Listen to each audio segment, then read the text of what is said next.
கோபாச நண்பர்களுக்கு வணக்கம். இன்றைய அரசியல் சதுரங்கம் நிகழ்ச்சியில தோழர் ஏகே இணைந்திருக்கிறார். தோழர் வணக்கம். வணக்கம் வணக்கம் தோழர், நேயர்களுக்கும் வணக்கம்.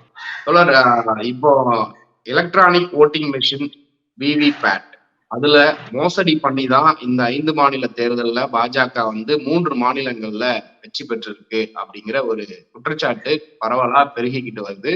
அந்த இவிஎம் ஹேக் பண்ண முடியாது, ஆனா அதுல குளறுபடி பண்ணி எப்படியாவது பிஜேபி ஜெயிக்குது அப்படிங்கிற ஒரு சந்தேகத்தை கிளப்புறாங்க. தேர்தல் முடிஞ்ச உடனே இந்தியா கூட்டணி கட்சிகளுடைய பிரதிநிதிகள் எலெக்ஷன் கமிஷனுக்கு ஒரு லெட்டர் அனுப்புனாங்க. ஆனா அந்த எலெக்ஷன் கமிஷன் அதை பத்தி கண்டுக்கவே இல்லை. ஸ்டில் இப்ப பாத்தீங்கன்னா மத்திய பிரதேசத்துல இருந்து ஒரு 15,000 புகார்கள் எலெக்ஷன் கமிஷனுக்கு போயிருக்கு. நாங்க போட்ட ஓட்ட காணோம் அப்படிங்கிற மாதிரி ஒரு ரிட் பெட்டிஷனும் உச்சநீதிமன்றத்துல தாக்கல் செய்யப்பட்டிருக்கு. வழக்கு விசாரணையும் போயிட்டு இருக்கு. இந்த விவகாரத்தை நீங்க எப்படி தோழர் பாக்குறீங்க? ஒரு தேவையான ஒரு விவாதம் தோழர். ஏன்னா இந்த காலகட்டத்துல நாடு அடுத்து ஒரு பாராளுமன்ற தேர்தல், நாட்டுடைய தலையெழுத்தையே தீர்மானிக்கக்கூடிய ஒரு தேர்தல். ஆல்ரெடி 10 வருஷம் இங்க இருக்கிற இந்த பாஜக ஆட்சி தான் இருக்கு.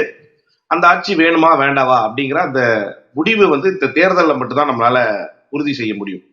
அப்படி இருக்கும்போது எதிர்கட்சிகள் மட்டும் இல்ல, பொதுமக்களும் இந்த விஷயங்களை பேச தொடங்கி இருக்காங்க. குறிப்பா நாட்டின் மீது அக்கறை இருக்கும், அதாவது நாட்டை நேசிக்கும் ஒவ்வொரு நல்ல உள்ளமும் ஒவ்வொரு தனி நபரும் இந்த விஷயத்த ரொம்ப நாளா பேசிட்டு வராங்க. ஆனா நீங்க பாத்தீங்கன்னா நம்மளுடைய கமெண்ட் செக்ஷன்லயே நம்மளோட வியூவர்ஸும் பாத்தீங்கன்னா தொடர்ந்து இந்த விஷயத்த வலியுறுத்திட்டு வராங்க. அது ரொம்ப முக்கியம். நம்ம கூட ஆல்ரெடி சொல்லியிருந்தோம், நம்ம நேயர்களுக்காக எக்ஸ்க்ளூசிவா நம்ம இவிஎம் பத்தின சில விஷயங்களை நம்ம பேசலாம் அப்படின்னு. ஸோ கண்டிப்பா இவிஎம் ஒரு டிபேட்டபிள் டாபிக் தான், அதுல எந்த மாற்று கருத்தும் கிடையாது. ஒரு வாதம் என்ன சொல்லுவாங்கன்னா, இப்போ இந்தியா போன்ற ஒரு மக்கள் தொகை அதிகமா உள்ள நாடு, அங்க நிச்சயம் இவிஎம் தேவை, ஏன்னா ஓட்டு எண்ணிக்கை ரொம்ப எளிதில் செய்ய முடியுங்கிறது. தொடர் ஒரு விஷயத்த சீக்கிரம் செய்யணும், எஃபெக்டிவா செய்யணுங்கிறதுல எந்த மாற்று கருத்தும் கிடையாது. ஆனால் அதில் ஒரு சந்தேகம், பலதரப்பட்ட மக்களாலும் சந்தேகம் எழும் பட்சத்தில் அதை நம்ம நிவர்த்தி செய்துதான் ஆக வேண்டும்.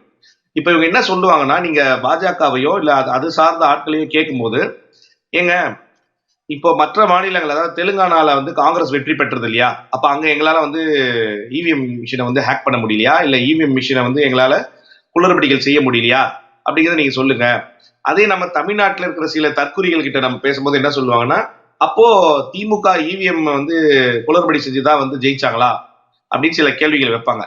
இது வாதத்திற்கு இது கேட்கும் போது ஆமாங்க இதுவும் கரெக்டா தானே இருக்கு இந்த கேள்வியும் தோணும். ஆனா பிரச்சனை அது கிடையாது. இங்க அவர்கள் எதிர்கட்சிகள் இருக்கக்கூடாதுன்னு அவங்க நினைக்கல, காங்கிரஸ் இருக்கக்கூடாதுன்னு நினைக்கிறாங்க. அப்படி பார்த்தாலுமே தெலுங்கானால காங்கிரஸ் எப்படி வந்ததுன்னு பாத்தீங்கன்னா, இப்போ மக்களுடைய மைண்டு, மக்களுடைய ஹார்ட், அவங்களுடைய கருத்து கணிப்பு, இந்த விஷயங்கள் அவங்க ஓப்பனா சில விஷயங்கள் எல்லாம் பேசுவாங்களே தோழர், மக்கள் இந்த ஆட்சி மேல அதிருப்தி இருக்காங்க அப்படின்னு சொல்லிட்டு, அது போன்ற விஷயங்கள் இருக்கிற நேரத்துல இவங்க இது போன்ற செய்வதற்கு வாய்ப்புகள் குறைவு. செய்தாலும் சிக்கல்கள் வரும். ஏன்னா மக்களின் என்ன ஓட்டம், இப்ப தமிழ்நாட்டுல பாஜக 48 ஜெயிக்குதுன்னா கண்டிப்பா மக்கள் சந்தேகப்படுவாங்க. ஏன்னா ஒத்த ஓட்டு பாஜக தான் இங்க பேர் வாங்கியிருக்காங்க. இங்க 40 இடத்துல ஜெயிச்சா கண்டிப்பா மக்கள் கேள்வி கேட்பாங்க. சோ அவர்களுக்கு அந்த கேள்வி எழாத இடம் எங்க அப்படின்னு பார்க்கும்போது, அவங்களோட ஓட் பேங்க் எங்க ஒரு 30%, 20% இருக்கிற இடத்துல அவங்க இது போல செய்யறாங்க. அண்ட் ஆல்சோ குறிப்பா பாத்தீங்கன்னா கடந்த 10 வருஷமாக பாஜக ஜெயிக்கிறது எல்லாமே இந்த 1000-2000 ஓட்ஸ்குள்ள நிறைய வெற்றிகளை அவங்க பெற்றிருக்காங்க. எம்பி எலெக்ஷன்ஸ்ல ஒரு 5000 10,000 வாக்கு வித்தியாசத்துல ஜெயிக்கிறாங்க. ஏன்னா எம்பி எலெக்ஷனை பொறுத்த வரைக்கும் தோழ ஒரு பெரிய மார்ஜின்ல வின் பண்ணுவாங்க எப்பவுமே. மினிமம் ஒரு 30,000 40,000 1 லட்சம் ஓட்டு அப்படிங்கிற மாதிரி அங்க வெற்றி பெறுவார்கள். ஏன்னா ஆல்மோஸ்ட் 10 lakh 8 lakhs ஓட்ஸ் இருக்கு ஒரு இதுக்கும், கான்ஸ்டிடியூஷனுக்கும். அப்படி இருக்கும்போது 10,000 5,000 ஒரு கம்மி மார்ஜின். ஆனா பாஜக தொடர்ந்து இந்த மார்ஜின்ல தான் பல வெற்றிகளை, கிட்டத்தட்ட ஒரு 300க்கும் மேற்பட்ட வெற்றிகள், அதாவது 2 எலெக்ஷன்லயும் சேர்த்து சொல்றேன் தோழர். ஃபர்ஸ்ட் எலெக்ஷன்ல ஒரு 130, அதுக்கடுத்து ஒரு 160 150 வெற்றிகள் இந்த மார்ஜின்ல தான் பண்ணியிருக்காங்க. அது நம்ம புள்ளி விவரங்கள் தெளிவா சொல்லுது. சோ இவ்வளவு டிஃபரன்ஸ் வரும்போது அப்பதான் அங்க எல்லாருக்குமே ஒரு கேள்விக்குறி வருது. பாஜக தென் மாவட்டங்கள், அதாவது தென் மாநிலங்கள்ல இது போல செய்தால் அவங்களுக்கு ஒரு சிக்கல் ஏற்படும். ஆனா நார்த் இந்தியாவில் அவங்களோட ஹிந்தி பெல்ட்ல அவங்க இது போல செய்தால் அவங்க என்ன நினைப்பாங்க, அது எப்படி ப்ரொஜெக்ட் பண்ண முடியும்? மக்கள் எங்களுக்கு வாக்களிச்சிருக்காங்க, அவங்க வந்து பாஜகவை தான் நம்பினார்கள் அப்படிங்கிற ஒரு மேண்டேட்டா அவங்களால கட்டமைக்க முடியும். அதைத்தான் அவங்க தொடர்ந்து செஞ்சுட்டு வராங்க தோழர். அண்ட் ஆல்சோ எந்த ஒரு எந்திரத்தையும் நம்மளால வந்து ஒரு மெஷின் தோழர், அது ஃபர்ஸ்ட் நீங்க ஒண்ணு புரிஞ்சுக்கோங்க, அது ஒரு மெஷின். அந்த மெஷினை வடிவமைத்ததே மனிதன் தான். ஸோ அந்த மெஷினை வந்து வேற ஒரு இன்ஸ்ட்ரக்ஷன் கொடுத்து, வேற ஒரு கமாண்ட் கொடுத்து, ஆல்டர்னேட்டிவ் கமாண்ட் கொடுத்து அதனால நம்மளால மாற்ற முடியும். ஏன்னா உங்களுக்கு தேர்தல் நடந்து உங்களுக்கு அதற்கான கால இடைவெளி வந்து ஒரு மாசம் இருக்கு. தேர்தல் எல்லாம் 20 நாள்லாம் வச்சிருக்காங்க. அதுக்கு வந்து ஆளுங்களை போட்டு ப்ரொடெக்ட் பண்ணி 1 மந்த் கழிச்சு ரிசல்ட் அப்படி. ஸோ அந்த டைம்ல வந்து தேர்தல் அதிகாரிகளை போய் நாங்க பார்வையிடுறோம், நாங்க அதுல வந்து சிறப்பு சலுகை உள்ளவர் தான் போய் பார்ப்போம் அப்படிங்கிற நிறைய விஷயம் பண்றாங்க. ஸோ இதுவும் ஒரு சந்தேகம் தான். ஆனா இந்த கட்டமைப்புல தான் நம்ம வந்து அரசியல் சூழலுக்கும் இந்த கட்டமைப்புல தான் நம்ம வந்து தேர்தலை நடத்த வேண்டிய ஒரு கட்டாயத்துல இருக்கோம். நீங்க சொன்னது போல இந்த 15,000 வழக்குகள் மத்திய பிரதேசல உச்சநீதிமன்றம்ல போயிருக்குன்னு சொல்றாங்க தோழர். அதெல்லாம் அவங்க ஜஸ்ட் லைக் தட் டீல் பண்ணிடுவாங்க தோழர். ஏன்னா தலைமை தேர்தல் அதிகாரியை மாத்துவதற்கான அந்த சட்டத்தையே வந்து ஜஸ்ட் லைக் தட் அவங்க பாராளுமன்றத்துல இப்ப வின்டர் செஷன்ல கொண்டு வந்தாங்க. நீங்க பார்த்திருப்பீங்க. எதிர்கட்சிகள் கிடையாது. எதிர்கட்சி இப்போ ஒரு பில் கொண்டு வரீங்க, அந்த பில் பத்தின விவாதம் நடக்கணும். டெமோக்ரஸிங்கிறது என்ன?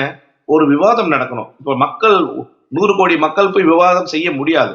ஸோ நம்மளுடைய எலெக்டட் ரெப்ரஸன்டேட்டிவ்ஸை நம்ம அனுப்பி விவாதம் பண்ணணும். அந்த விவாதம் பண்றதுக்கு நீங்க உள்ள ஆளுங்களை வச்சுங்களா? கிடையாது. 150 பேரை 145 பேரை நீங்க சஸ்பெண்ட் பண்ணீங்க. எதற்காக சஸ்பெண்ட் பண்ணீங்க? ஒரு சின்ன விஷயம். அவங்க வந்து இந்த கேள்வி கேட்டுட்டாங்க, பாராளுமன்றத்துக்குள்ள பாதுகாப்பு குறைபாடுன்னு சொல்லிட்டு. ஸோ நீங்க அவங்களை வெளியே துரத்திட்டு இந்தியாவுடைய தலையெழுத்தையே தீர்மானிக்கக்கூடிய தேர்தல் ஆணையம், தலைமை தேர்தல் அதிகாரி, அதை எப்படி செலக்ட் பண்றாங்க, அதோட செலக்ஷன் கிரைட்டீரியா யாரெல்லாம் அதுல வந்து இன்வால்வ்டு அப்படின்னு அந்த விஷயத்த எந்த ஒரு டிஸ்கஷனும் இல்லாம நீங்க பார்லிமெண்ட்ல கொண்டு வரீங்க. அந்த மசோதாவும் நிறைவேற்றப்பட்டது தோழர். ஏன்னா உங்ககிட்ட நம்பர்ஸ் இருக்கு. ஆமா. ஒரு சீஃப் எலெக்ஷன் கமிஷனரை வந்து பிரைம் மினிஸ்டரோ, அப்புறம் லா மினிஸ்டர், அதுக்கப்புறம் எதிர்கட்சி. இப்போ எதிர்கட்சி தலைவர்னு சொல்லும் போது கேட்கறதுக்கு நல்லா இருக்கும், பரவாயில்லப்பா எதிர்கட்சி தலைவர் இருக்காங்கன்னு. ஆனா இப்ப பிரைம் மினிஸ்டரோ லா மினிஸ்டரோ ஒரு முடிவு எடுத்துட்டு இப்போ 2:1 அப்படின்னு வரும்போது யார் பேச்சு தோழர் கேட்பாங்க? அது இப்ப மெஜாரிட்டி நீங்க ஒரு டிஸ்கஷன், ஒரு டிபேட்டே வருது. இப்போ வந்து எதிர்கட்சியில வந்து அப்ஜெக்ட் பண்றாங்க, இல்ல இவரை வந்து நாங்க இல்லைன்னு சொல்றாங்க. ஆனா பிரைம் மினிஸ்டரோ லா மினிஸ்டரோ வந்து அக்செப்ட் பண்ணிக்கிறாங்க. அவங்க வந்து பிரசிடென்ட் கிட்ட போயிட்டு சொல்லும் போது யார் பேச்சு கேட்பாங்க? மெஜாரிட்டி 2:1 இல்லையா? சோ இங்க வந்து நீங்க உச்ச நீதிமன்றம் கிளியர் கட்ட கைடன்ஸ் கொடுத்தாங்க, இதெல்லாம் இப்படிதான் பண்ணணும், நார்ம்ஸ் இந்த நார்ம்ஸ் தான் ஃபாலோ பண்ணணும். அதையும் அவங்க கேட்கல. இந்த 15,000 வழக்கெல்லாம் சும்மா தோழர். அதாவது ஜஸ்ட் லைக் தட் இவங்க டீல் பண்ணிட்டு போயிடுவாங்க. அது நம்ம என்ன நம்பருக்கு வேணா சொல்லிக்கலாம், 15,000 வழக்கு போட்டிருக்காங்கன்னு சொல்லிட்டு. இன்னொன்று, நமக்கு வந்து நடைமுறை உண்மை தெரியும். என்ன, நீங்க 2019 எலெக்ஷன் முடிஞ்ச உடனே நீங்க வட மாநிலங்கள்ல பல இடங்கள்ல இவிஎம் மிஷினை கண்டவெல்லாம் தூக்கிட்டு போனா பாத்தீங்களா? ஆமா ஆமா. 2000 தேர்தல் முடிஞ்ச காலகட்டத்துல இஷ்டத்துக்கு அவன் பைக்ல எதுவோ கொத்தமல்லி கருவேப்பில வாங்கிட்டு போவாங்கல்ல ஒவ்வொரு வீட்லயும், அது போல வாங்கிட்டு போனாங்க தோழர். இதுல நார்த் ஈஸ்ட், அசாம், மணிப்பூர் இது போன்ற நகரங்கள்ல இவிஎம் மிஷினை பைக்ல வச்சு கொண்டு போறான். என்னன்னு கேட்டா, இல்ல அது நாங்க கொண்டு போறோம், அது ரிப்பேர் பண்றோம். ஏன்னா அது வந்து எலெக்ஷன் கமிஷன் ஆஃப் இந்தியாவுடைய நேரடி பார்வையில் இருக்கிற ஒரு விஷயம். அதை அவன் டிஸ்மேண்டில் பண்ணா கூட அதுக்குன்னு சில புரோட்டோகால் இருக்கு. அவன் டிஸ்மேண்டில் பண்ணி இதை வந்து யூஸ் பண்றதுக்கு அன்ஃபிட்னு சொல்லிட்டு அதை வந்து ரிப்பேர் பண்றதுக்கு கொடுப்பாங்க. அது ரிப்பேர் போயிட்டு மறுபடியும் அது வந்து அவங்க குவாலிட்டி செக் பண்ணிட்டு தான் தேர்தல்களுக்கு கொண்டு வருவார்கள்.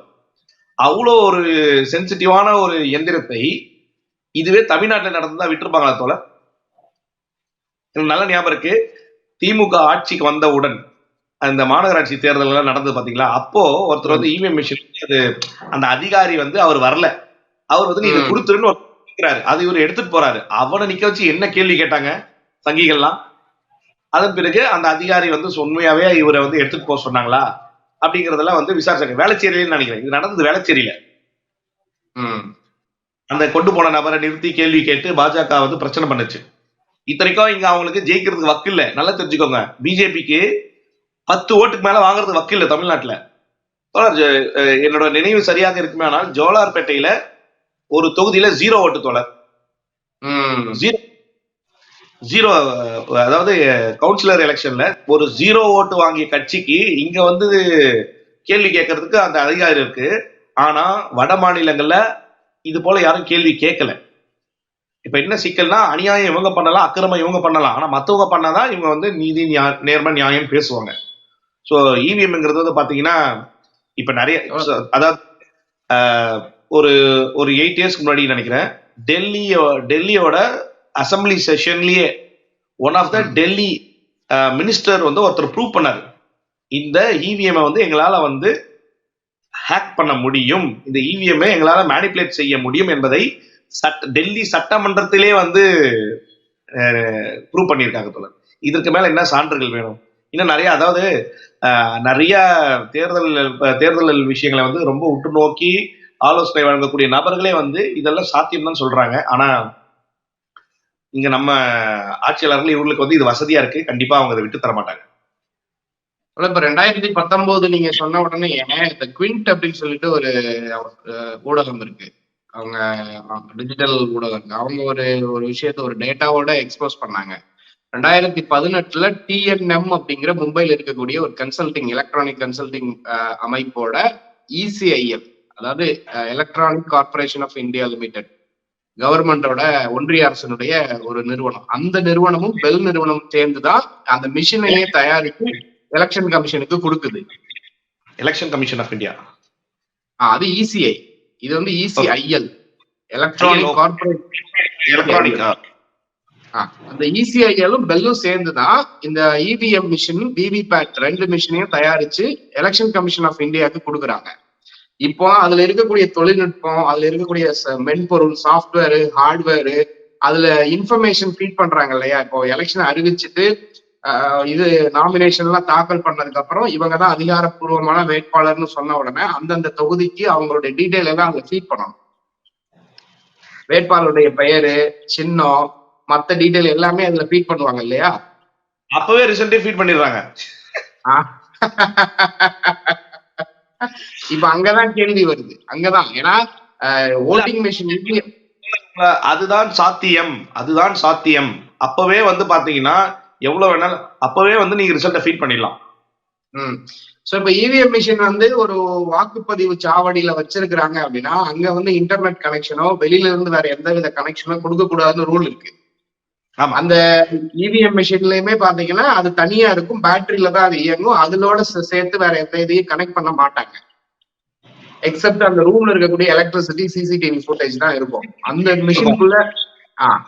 சோ வைஃபை மூலமாகவோ இல்ல இன்டர்நெட் கனெக்ஷன் மூலமாவோ அதை ஹேக் பண்ணி ரிசல்ட்டை மாத்துறதுக்கோ இல்ல வேற ஏதாவது மேனிபுலேட் பண்றதுக்கோ வாய்ப்பு இல்லைன்னு சொல்லிட்டு எல்லா நிபுணர்களும் சொல்றாங்க. அட் த சேம் டைம் இன்னொன்னு பண்ண முடியும்ன்றாங்க. என்னன்னா அந்த பொறியாளர்கள் இருக்காங்க இல்லையா, இன்ஜினியர்ஸ், அந்த இன்ஃபர்மேஷனை ஃபீட் பண்றவங்க எலெக்ஷன் முடிச்சவங்க எடுத்துட்டு போய் அந்த முகவர்கள் இருப்பாங்கல்ல, எலெக்ஷன் ஆபீசர்ஸ், அவங்களுக்கு அதை ஆபரேட் பண்ண சொல்லி கொடுக்குறேன்ற பேர்ல போகக்கூடிய பொறியாளர்கள் வந்து அந்த 2019 எலெக்ஷன்ல வெளியில இருந்து ஹையர் பண்ணிருக்கிறாங்க அப்படின்னு சொல்றாங்க. அந்த குவிண்ட் நிறுவனம் வந்து அதான் எக்ஸ்போஸ் பண்ணுது.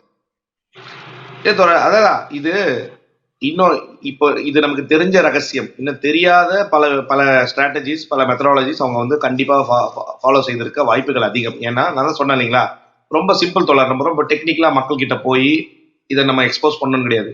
ஒரு மெஷின், அந்த மெஷினை நம்ம தான் கண்டுபிடிக்கிறோம், அதை நம்மளே நினைச்சா வந்து மேனிபுலேட் பண்ணலாம், அதை வந்து நம்ம அதை குளறுபடிகள் ஏற்படுத்தலாம்.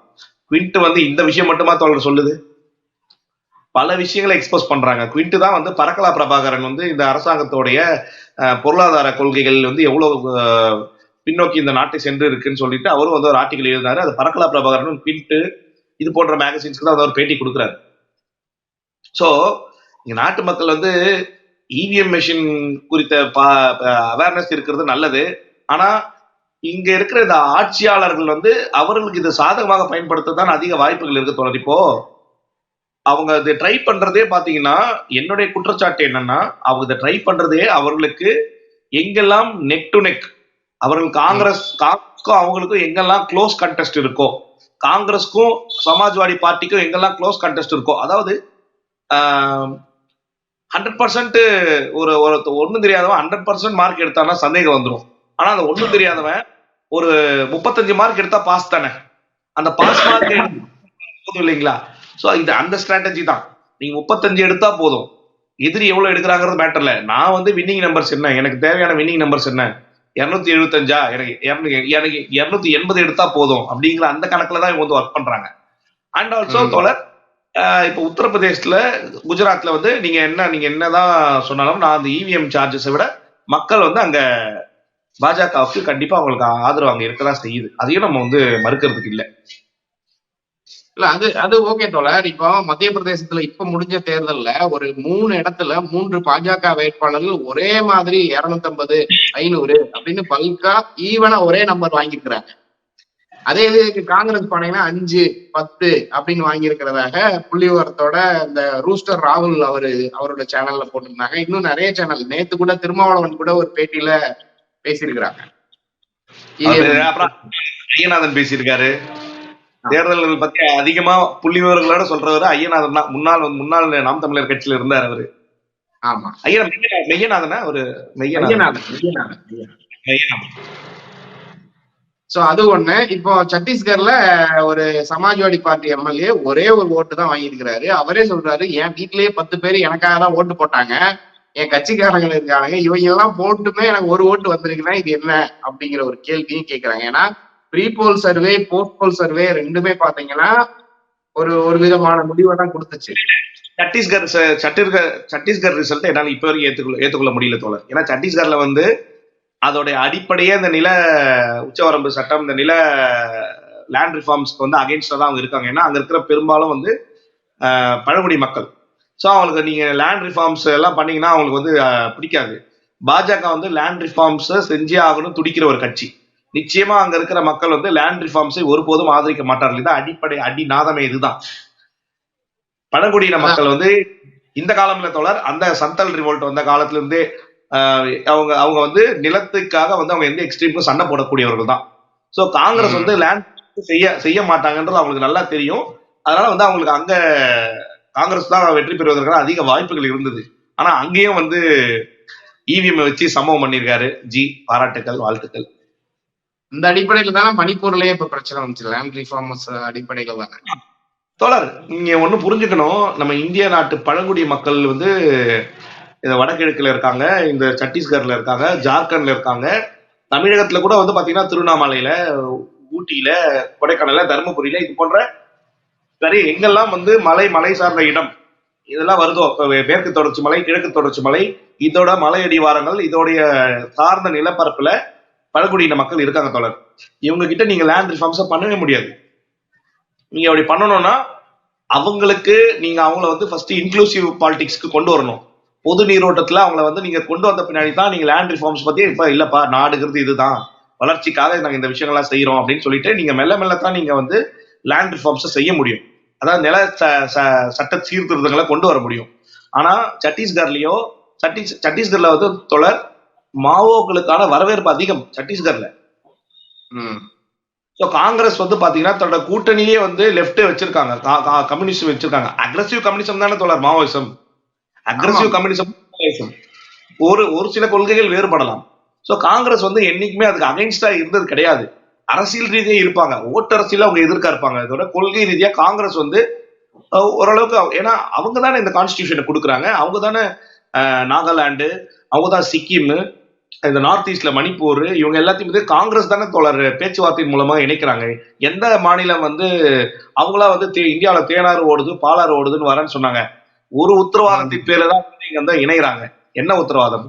எங்களுடைய நிலங்களை நீங்க வந்து சீர்திருத்தம் செய்யக்கூடாது, எங்கள் நிலம் எங்களுக்கே அப்படிங்கிற அந்த அடிப்படை கொள்கையில தான் வந்து சேர்றாங்க.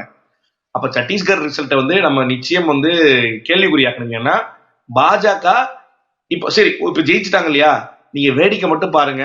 இந்த எந்திரன் படத்துல இன்ட்ரோல் பிளாக்ல சொல்லுவாங்கல்ல, கதையே இதுக்கு மேல தானே ஆரம்பிக்குது அப்படின்னு சொல்லுவார் இல்லையா அந்த ப்ரொஃபசர் போரா. அது போலதான் இப்ப கதையே இதுக்கு மேல தானே ஆரம்பிக்குது. ஆட்சிக்கு வந்துட்டீங்கல்ல சத்தீஸ்கர்ல. இப்ப மணிப்பூர்ல எப்படி குக்கி இன மக்களும் மெய்த்தி இன மக்களும் சண்டை போட்டுக்கிட்டு இருக்காங்களோ, அங்க வந்து 2 இனக்குழுக்களா இவங்க பிரிக்கதான் போறாங்க.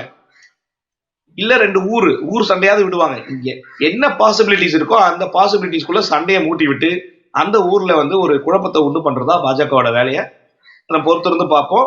அந்த ரிசல்ட்டையும் நம்ம வந்து கண்டிப்பா சந்தேகத்துக்கு இடமின்றி அதுலயும் வந்து முறைகேடுகள் நடந்திருக்கு, இதுல மாற்று கருத்து இல்ல தோழர். கண்டிப்பா தோழர். இப்ப உச்சநீதிமன்றத்துல 2 ஹியரிங் முடிஞ்சிருக்கிறதாக சொல்றாங்க. அதுலயுமே இன்னும் அந்த வாக்குப்பதிவு முடிஞ்சு போனப்போ அந்த மிஷினோட சார்ஜ் ஒரு அளவு இருந்துச்சு. அதுக்கப்புறம் வர்றப்போ ஒரு அளவு இருந்துச்சுன்னு சொல்றாங்க. அப்புறம் பல இடங்கள்ல வந்து விவிபேட் வந்து ஃபங்க்ஷனே ஆகல அப்படின்னு சொல்றாங்க. இன்னும் பல்வேறு குற்றச்சாட்டுகள் இருக்கு. தொடர் So, விவிபேட் இஸ் ஹம்பக். நீங்க அதை விவிபேட் இப்ப என்ன என்ன சரி நான் கேக்குறேன்.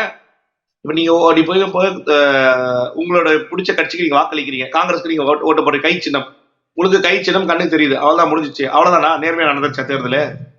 அதோட முடிஞ்சிருதா? இல்லையே. நீங்க விவிபேட்டை கவுண்ட் பண்ணாலும் வேஸ்ட். நீங்க வந்து சைனாவில் என்ன மாதிரி எலெக்ஷன்ஸ் நடக்குது, யூஎஸ்ல என்ன மாதிரி எலெக்ஷன்ஸ் நடக்குது, எந்த பேலட் சிஸ்டமா இல்ல ஓட்டிங் சிஸ்டமா, அந்த மெத்தடாலஜி நீங்க போகலாம். உங்களால வந்து ஃபுல் ஸ்கேல்ல பண்ண முடியலையா, அட்லீஸ்ட் நீங்க வந்து ஒரு 2 months பெரிய லாங் எக்ஸசைஸா கூட நீங்க பண்ணுங்க, தவறு கிடையாது. ஆனா சரியான முறையில் நடக்கணும், அதுதான் நம்ம கேள்வி கேட்கிறோம். நீங்க தவறான நபர்களை கூட தேர்ந்தெடுங்க, தவறு இல்லை. ஏன்னா சில நேரத்துல மக்கள் வந்து தவறான ஆட்களை கூட தேர்ந்தெடுப்பார்கள். அது வந்து ஜனநாயகத்துல ரொம்ப ரொம்ப காமனான விஷயம் தான். ஆனா தவறான முறையில் நம்ம தேர்ந்தெடுத்தால் நாளை பின்ன இது போன்ற அமைப்புகளே வந்து கேள்விக்குறியாகிவிடும். அதுக்கப்புறம் இது போன்ற அமைப்புகள் வச்சு பிரயோஜனம். ஏன்னா நாளைக்கு இன்னொரு ஆளை நம்ம சரியா செலக்ட் பண்ணோம்னா கூட இந்த அமைப்பு சரியா இயங்கினா மட்டும்தான் அதுவும் சாத்தியம். உங்களுக்கு நான் டிஃபரன்ஸ் சொல்லிடுறேன்.